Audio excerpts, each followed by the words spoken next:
Good afternoon, everybody. Welcome to Let's Talk Pastor, and I'm your host, Elisha Cho. It's been a while since I came on live and had this time to share with you, and wanted to say I'm doing well, and I hope you're doing well too in the Lord. And wherever you're tuning in, I pray that God's peace and His grace is abundantly working in your life. So today I wanted to share an experience that I had in Korea recently. I was there with our church family. Um, my brother Benny and brother Josh was with me, and I recently got a hold of some footage that I wanted to share with you. This is one of the pictures. One of the experiences we had was going to Yanghua Foreign Missionary Cemetery, and it was an experience that all of us really felt touched by, and we are going to share some of the pictures with you. And if you find value in this, make sure you like and subscribe to whichever channel you're tuning in from. Basically, if you know any of our Korean church history, we were deeply impacted by the missionaries who came to share with us the gospel as a nation, as a people, and many of them did end up giving up their lives, and they wanted to be buried in the land that they love so much. So there's a plot, a place where all the foreign missionaries have the right to be buried if they so wish. And I wanted to share with you some pictures that Josh took during this particular experience. We were led by a one of the guides from the cemetery, and he was very helpful in showing us around. We went around and saw many of these places where they had names and, of course, the dates. This is Robert A. Hardy's place of resting, and he was very much a part of the revival movement that happened from North Korea. And we heard various stories, and today I just want to give you a brief run through of some of the pictures.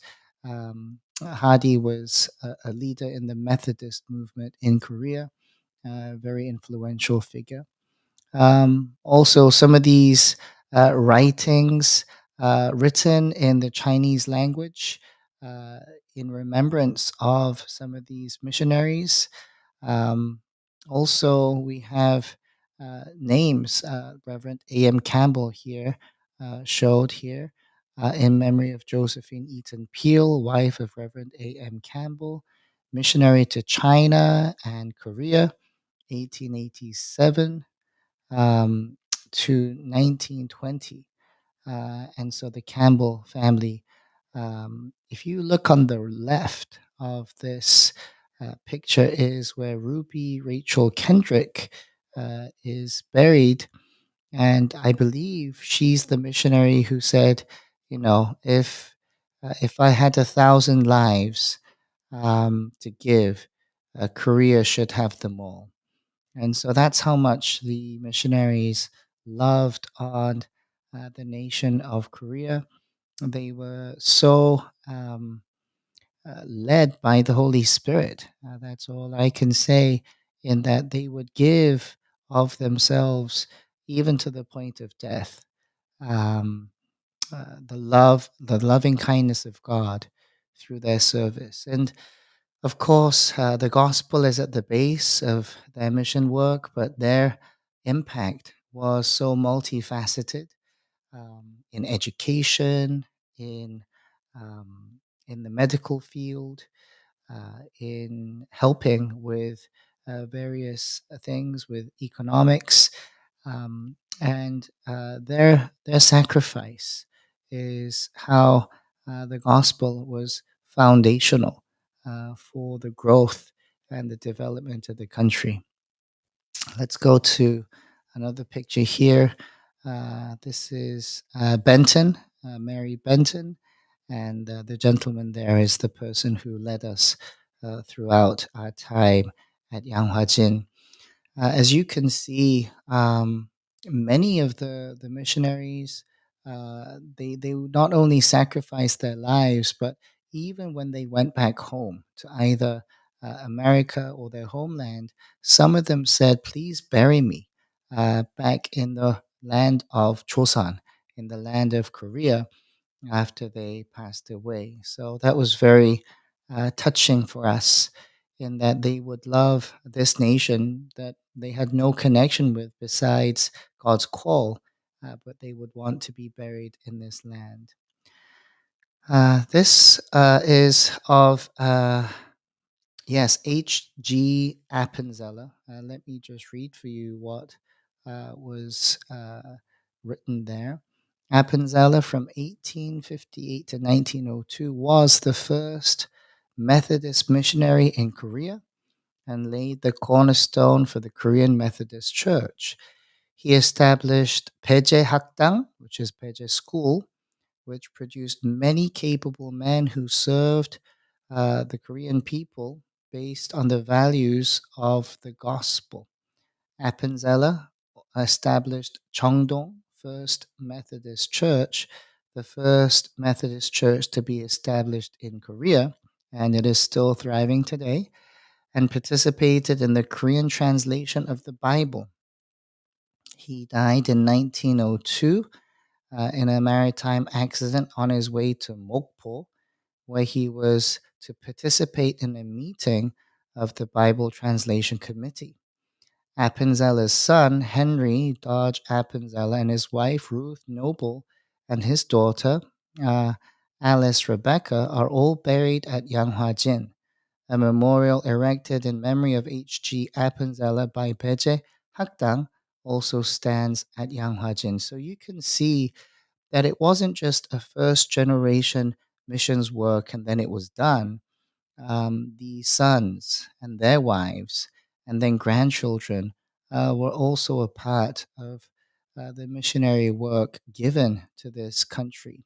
And so, as we walk through this cemetery and read about and heard about these people who had given of themselves to the building of schools, building of churches, which are still ongoing today and thriving today. All of us were very, very blessed to see the sacrifice given by these people, especially like missionary Appenzeller here. Uh, and then, of course, the Reverend Dr. Underwood from 1859 to 1916, the first ordained missionary to Korea. He established Yonsei University, founded Semonan Church, the Bible Society, the YMCA, and the Christian Literature Society, and devoted his life to mission and culture at the opening of the modern age. Now, if you look at some of these names, Yonsei University is a Christian university that is still thriving today, one of the best, most prestigious universities. Back in that day, it was probably just a school opened up in a very small space. And yet, what God has done through the small seed that was planted has become one of the best universities, Christian universities. Not only that, Semonan Church is one of the leading churches, rich in history, still thriving today. The Bible Society, the YMCA, and so forth.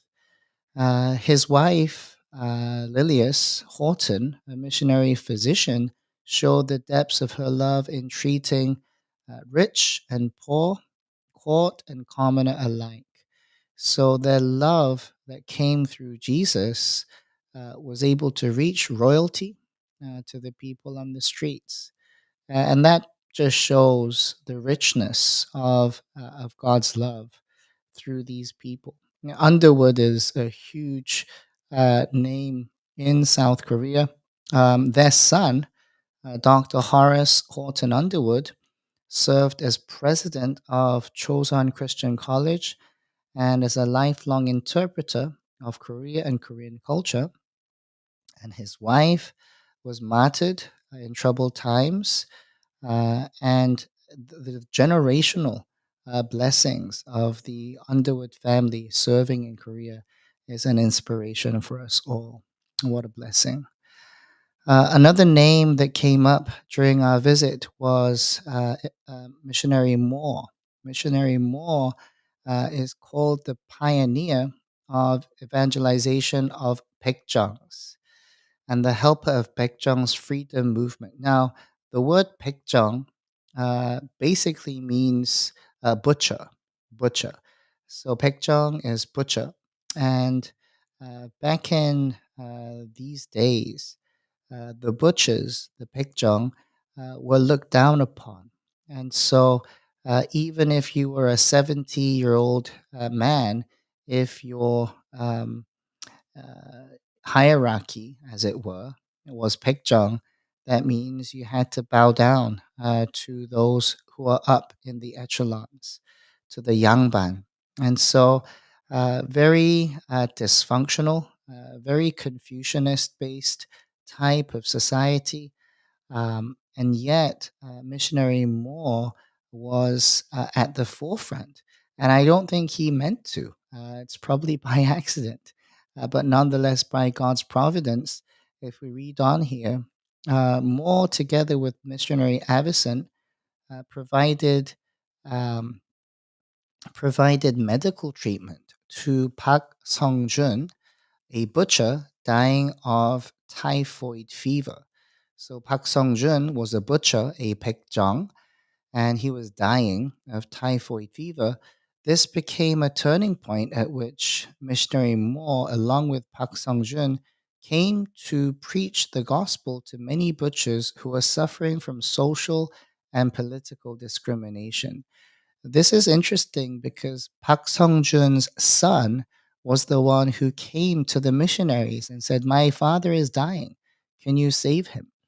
And so what missionary Moore did was he called upon missionary Avison, who was a doctor who was treating the royalty of the country at the time.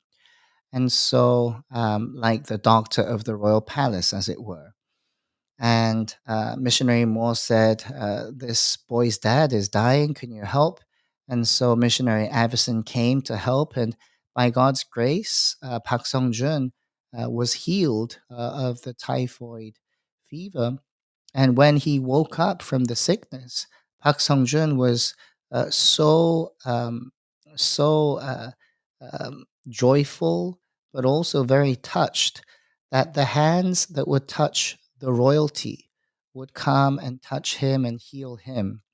And so he gave his life to Jesus through that act of love. And history says that Park Sung-jun's son became one of the first medical doctors under the guidance of Dr. Avison. And so a Baekjeong, a butcher's son who probably had no future because of the gospel and the discipleship provided by these missionaries, were able to raise up one young man to be a medical doctor to serve in that field. This is what the gospel does. We know that the gospel provides freedom, and it's just amazing to see how God's hand was upon these missionaries serving and loving and caring, sacrificing themselves. And we read on here that missionary Moore died of typhoid fever in 1906 at the age of 46 at Daejungwon, which is a medical facility established in 1885 under a royal decree that first adopted the Western practice of medicine. And Moore, missionary Moore, is buried at Yanghwajin. And so more himself was given over his life to the cause of the gospel. And unfortunately, he was called home at the age of 46. But nonetheless, his legacy continues in the many works that he did, which was foundational. Another picture that really, a scene that I saw, and this was taken again by Josh, one of our brothers who came with us on this short term missions trip, were these very um, small, um, tombstones, and you can see that these are all the infants that were laid to rest on the mission field. So one of the names we can see is Maya and Metcalf, King, and so forth. These were the children of the missionaries who unfortunately caught disease, complications, and they were laid to rest here in Yanghua and you can see, you can, almost feel the heartbreak of the missionaries giving up their children for the sake of the gospel here. So this was one particular place where we went and we saw the gospel being lived out, and how, um, yeah, what a blessing for us to see what God was doing in the midst in these times. Um, just for me as a Korean native, it was my first time visiting Yanghwajin as well with Benny and Josh. We saw some other people joining us, other Koreans. We had some French ladies that were visiting Yanghwajin at the time, and we were able to invite them.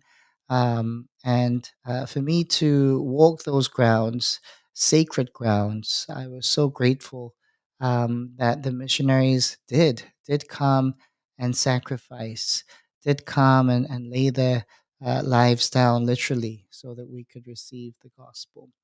I don't know how much you know about this, but I think it bears witness to the grace of God, that God, in His wisdom, would call men and women from all fields, doctors, nurses, educators. And if they had chosen to stay in their own homeland, whether it be America or the UK, they would have had comfortable lives. They would have had just an easy life, and to be able to let go and to lay down their rights and follow the call, because God called them to this ministry field, mission field. And I feel that God who called these missionaries is the God who still calls today, calling us to fulfill his mandate to make disciples, filling his mandate to share the goodness and the gospel of Jesus. And I don't know where God may be calling you, but it really serves as a message, a challenging message for us today, that we ought not to stay complacent in our places right now, but wherever God calls, we ought to obey. Which reminds me of the story of Jonah. And Jonah was called to Nineveh, and Jonah said, "Nope, I am not going there. There are ruthless people, they're bad people, they don't deserve your mercy and grace." So he goes the other way, and and we know how God helps him to be turned around. Um, for us too today, perhaps God is calling us to a certain place, to a certain people group, and our hearts need to be ready and open to be mobilized for the mission of God. So I just wanted to give you an update from my trip, and I'm sure there'll be another time where I can share with you more about Malaysia. Malaysia was another great time of ministry. Benny and Josh left me in Korea because they had to go back for various reasons. And I was able to travel with the GM and Pastor Joshua Kim. The three of us traveled to Malaysia, and we are able to minister in that nation and to encourage the missionaries there. Made some very unique, wonderful connections with pastors who had Indian roots with a church called Jesus My Rock Church in Malaysia. Wonderful missions stories and missions testimonies were shared, vision was shared. And so we look forward to more networking with them, and also just the power of God through the Word of God, through prayer, through worship. And so I do want to thank our congregation, Danvers Church of the Nazarene, for praying for the short term missions trip. It was wonderful. I'm still recovering from the jet lag, as you may be able to hear in my voice. There's a 12, 13-hour difference. So I'm still trying to get used to Eastern Standard Time. But nonetheless, what a joy to serve the Lord. And anyone who's watching, if you are feeling led to serve the Lord, my encouragement to you is go for it. What is stopping you? And I pray that God will use you in a mighty, mighty way.